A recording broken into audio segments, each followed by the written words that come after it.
오늘은 40일간의 기도의 여정 32번째 날입니다. 예수님께서 예루살렘으로 들어가셨습니다. 성전에서 하나님의 말씀을 가르치셨습니다. 백성들은 예수님의 말씀에 귀를 기울였습니다. 종교 지도자들은 예수님께서 하나님 말씀을 가르치는 것에 대해서 상당히 못마땅히 여겼습니다. 그래서 예수님의 권위에 대해서 질문을 하죠. 무슨 권위로 이러한 일을 하느냐? 예수님께서는 자신을 죽이려고 하는 그 종교 지도자들에게 한 비유의 말씀을 하십니다. 그 비유가 포도원 농부들의 비유입니다. 9절입니다. 그가 또 이 비유로 백성에게 말씀하시기 시작하시니라. 한 사람이 포도원을 만들어 농부들에게 새로 주고 타국에 가서 오래 있다가, 포도원의 주인이 포도원을 만들어서 농부들에게 새를 줍니다. 그리고 주인은 이제 타국에 가서 오랫동안 머물게 되죠. 이 포도원의 주인은 누구를 뜻할까요? 하나님이십니다. 하나님이 포도원의 주인이에요. 그러면 포도원은 무슨 의미일까요? 포도원은 이스라엘을 뜻합니다. 이스라엘. 그러면 농부들은 누굴까요? 이스라엘의 지도자들이죠. 이스라엘의 지도자들. 하나님께서 이스라엘을 지도자들에게 맡긴 거죠. 그런데 그 지도자들이 어떻게 했습니까? 10절에서 12절입니다. 때가 이르매 포도원 소출 얼마를 바치게 하려고 한 종을 농부들에게 보내니 농부들이 종을 몹시 때리고 거저 보내었거늘, 다시 다른 종을 보내니 그도 몹시 때리고 능욕하고 거저 보내었거늘, 다시 세 번째 종을 보내니 이 종도 상하게 하고 내쫓은지라. 이제 포도원 주인은 이제 몇 년이 지나고 이제 포도원에서 소출이 생기지 않겠습니까? 이제 그 소출을 이제 받기 위해서 종을 보냅니다. 농부들에게. 하지만 이 포도원 농부들은 주인이 보낸 종을 몹시 때리고 그냥 빈손으로 돌려보냅니다. 한 번뿐만 아닙니다. 주인이 또 보내고 또 보내고 세 번째 종도 심하게 때리고 내쫓았습니다. 여러분, 참 이상하지 않습니까? 일반적이지 않잖아요. 왜 포도원 농부들은 주인이 보낸 종들을 때리고 내쫓았을까요? 그 이유는 이 포도원 농부들은 이 포도원이 누구 거라 생각한 겁니까? 자신들의 것이라 생각한 거예요. 내 것. 포도원 주인이 있지만 그 포도원의 주인을 인정하지 않은 거죠. 이거는 우리 거야. 줄 수 없어. 이렇게 된 거예요. 포도원이 자신들의 것이라는 그 생각에 사로잡혀서 주인이 보낸 종을 함부로 대한 것입니다. 주인을 두려워하지 않은 것이죠. 예수님께서는 이걸 비유로 말씀하신 겁니다. 하나님께서 선지자들을 이스라엘의 지도자들에게 보냈지만 그 이스라엘의 지도자들은 하나님께서 보낸 그 선지자들을 죽이고 해하였다라는 것을 이 비유로 말씀하신 거죠. 종교 지도자들은 하나님께서 맡겨주신 그 이스라엘을 자신들의 것이라 생각을 했습니다. 하나님께서 맡겨주신 거잖아요. 하나님이 주인 아닙니까? 그럼 나는 최선을 다해서 하나님께서 주신 것을 잘 관리하는 청지기인데 그것이 내 거라는 생각으로 자신의 이권을 챙기는 수단이 된 것이죠. 그들은 하나님을 두려워하지 않았습니다. 따라서 하나님의 말씀을 전하는 선지자들의 말을 듣지 않고 거부한 것이죠. 13절입니다. 포도원 주인이 이르되 어찌할까? 내 사랑하는 아들을 보내리니 그들이 혹 그는 존대하리라 하였더니. 여러분, 이 13절 말씀도 참 이해하기 어려운 겁니다. 일반적이지가 않아요. 왜냐하면 주인이 종을 3번이나 보냈는데 빈손으로 돌아왔다. 그리고 그 보낸 종이 몹시 맞았다. 그러면 일반적으로 이 주인이 어떻게 할까요? 당장에 포도원 농부들을 벌할 것입니다. 아마 처음 종을 보냈을 때 그렇게 했으면 바로 첫 번째 종을 그렇게 했더라도 바로 가서 주인이 그 농부들을 쫓아내고 새로운 농부들을 세웠을 거예요. 근데 3번이나 종을 보냈다는 것은 주인의 인내심을 보여주죠. 여러분, 이것이 하나님의 자비하심입니다. 그리고 이제 마지막, 자신이 사랑하는 아들을 보냈습니다. 나의 아들은 존대할 것이다 라는 기대감을 가진 거죠. 그런 농부들은 이 주인의 아들을 어떻게 했습니까?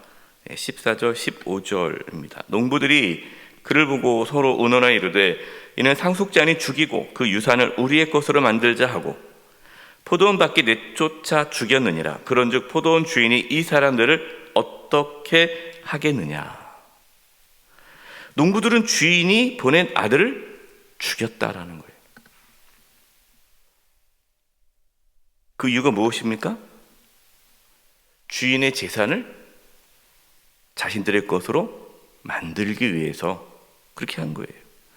농부들은 그 주인의 자비를 무자비하게 짓밟았습니다. 지금 지도자들, 이스라엘의 지도자들이, 이 종교 지도자들이 이 악한 농부와 같다라는 거예요. 여러분, 이 종교 지도자들은요, 예수님이 진짜 하나님의 아들이냐 아니냐 그게 중요하지 않아요. 예수님이 하나님의 아들이냐 아니냐가 정말 궁금해서 하나님의 아들이면 우리가 따라가야지라는 마음이 있는 게 아니라 예수님이 하나님의 아들이면 안 되는 거예요. 그 누구도 하나님의 아들이면 안 돼요. 왜 그렇습니까? 그럼 자신들의 기득권이 빼앗기기 때문이죠. 종교 지도자들의 관심은 이 이스라엘을 자신들이 여전히 통치하고 다스리고 이 이스라엘 통해 자신들의 이권을 끝까지 챙기는 거예요. 그렇기 때문에 예수님이 하나님이 보내신 선지자냐, 하나님의 아들이냐, 메시아냐, 구원자냐라는 것이 중요하지 않고 오히려 예수님이 메시아가 되면 안 된 거예요.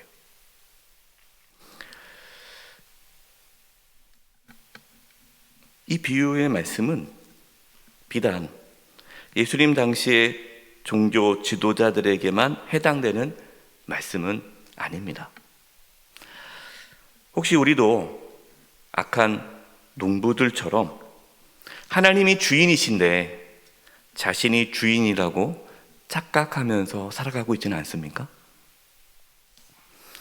하나님께서 우리에게 맡겨주신 것인데 그것을 잘 관리하지 못하고 마치 자신이 주인인 것처럼 그렇게 행사를 하고 있지는 않습니까? 하나님의 뜻에는 관심이 없고 자신의 이익에만 관심을 두고 있지는 않습니까? 하나님의 말씀에 귀를 기울이기보다는 자신의 뜻, 내가 원하는 대로 살아가는 데 관심은 있지 않습니까? 여러분, 우리는 종교 지도자처럼 예수님을 십자가에 못 박으라고 소리치지 않고 또 예수님을 죽이려고 계략을 세우지 않죠. 우리는 주님 사랑합니다. 찬양도 하고 예배도 합니다. 그러나 실제적으로 예수님을 우리의 마음의 중심에서 몰아내고 있지는 않습니까? 그렇다면 우리는 예수님 당시에 예수님을 거부한 종교 지도자들과 다를 것이 없는 것이죠. 우리는 지금 사순절을 보내고 있습니다. 하나님의 아들이신 예수님을 주님으로 모실 수 있기를 바랍니다. 예수님 앞에 자신의 고집과 욕망을 내려놓고 온전히 주님의 말씀에 순종할 수 있기를 바랍니다. 예수님께서 이 비유를 다 하시고 17절에 시편 118편 22절의 말씀을 인용하면서 말씀하십니다. 그들을 보시며 이르시되 그러면 기록된 바, 이 기록된 바는 시편 118편 22절의 말씀이죠. 건축자들의 버린 돌이 모퉁이의 머릿돌이 되었느니라 함이 어찌미냐. 여기서 이 건축자들은 누구를 뜻할까요? 지도자들이죠. 지도자들. 지금 종교 지도자들은 예수님을 버리지 않았습니까? 예수님을 함부로 대했죠. 예수님이 아무것도 아닌 자라고, 버린 돌처럼 이렇게 쓸모없는 자라고 내쳤지만, 그 버린 돌이신 예수님이 모퉁이의 머릿돌이 되었다. 이 집을 지을 때 모퉁이의 머릿돌이 있어야 집이 지어지는 거 아닙니까? 가장 중요한 거죠. 예수님이 모퉁이 머릿돌이 되셨다. 주님이시다라는 말씀입니다. 그러니까 이건 예언의 말씀이죠. 종교 지도자들이, 또 이스라엘 지도자들이 메시아이신 주님을, 모퉁이의 머릿돌이신 주님을 버릴 것이다 라는 예언의 말씀입니다. 그러면서 18절 말씀을 하시는데요, 그리고 18절 말씀이 참 중요합니다. 우리 18절 말씀을 함께 읽어보겠습니다. 시작. 무릇 이 돌 위에 떨어지는 자는 깨어지겠고 이 돌이 사람 위에 떨어지면 그를 가루로 만들어 흩으리라 하시니라. 이 말씀이 쉽게 들어오진 않죠. 이 돌 위에, 이 돌은 누구를 뜻합니까? 예수님이죠. 예수님. 그러니까 예수님 위에 떨어지는 자는 깨어지겠고, 근데 예수님 위에 떨어지지 않은 자는, 예수님이, 그 돌이 사람 위에 떨어지면 그 돌이 그를 가루로 만들어 흩으리라.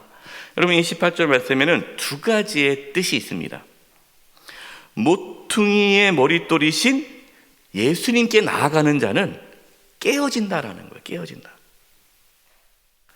우리가 어제 누구를 보았습니까? 삭개오를 보았죠. 삭개오. 여러분, 삭개오가 예수님을 만나자 어떻게 됐습니까? 깨어졌잖아요. 깨어졌어요. 뭐가 깨진 거예요? 내가 죄인인데, 그러한 자기가 죄인이라는 그 속에서 고통 가운데 살았고, 또 악착같이 돈을 벌려고 살지 않았습니까? 그러나 예수님 만나고 깨어진 거예요. 의인이 된 거고, 또 자기가 움켜쥐었던 모든 것을 다 내려놓게 되었고, 이제 주님께 온전히 자기를 드리게 되었죠. 자기를 부인하는 삶을 살게 된 거예요. 여러분, 예수님을 만나면 깨어지게 되어 있습니다. 내가 깨는 게 아니에요. 내가 깨야 되는데 내가 왜 안 깨지지? 여러분, 우리를 깰 수가 없어요. 예수님을 만날 때, 우리가 정말 예수님을 만날 때 주님 앞에 굴복하게 됩니다. 여러분, 이것이 복음의 능력이에요. 복음이 우리를 깨트리는 거예요. 근데 만약에 예수님을 만나 깨어지지 않으면 그 사람들은 나중에 어떻게 됩니까? 예수님이 다시 오실 때에 그들을 하나님의 심판으로 깨트리신다라는 거예요. 둘 중에 하나입니다. 예수님을 만나 깨어지든지, 예수님을 거부해 나중에 하나님의 심판으로 깨어지든지. 깨어지기는 마찬가지예요. 저와 여러분은 예수님을 만나 깨어질 수 있기를 바랍니다. 예수님을 만나 자기를 부인하고 자기 십자가를 지고 예수님을 따라가는 그 은혜가 있기를 바랍니다. 여러분에게 사순절을 보내고 있어요. 이 사순절의 기간은 주님을 만남으로 깨어지는 시간을 갖는 기간이에요. 주님 앞에 나가 깨어지는 은혜가 오늘도 있기를 간절히 축원드립니다. 이 시간 우리 함께 기도하며 나갈 텐데요.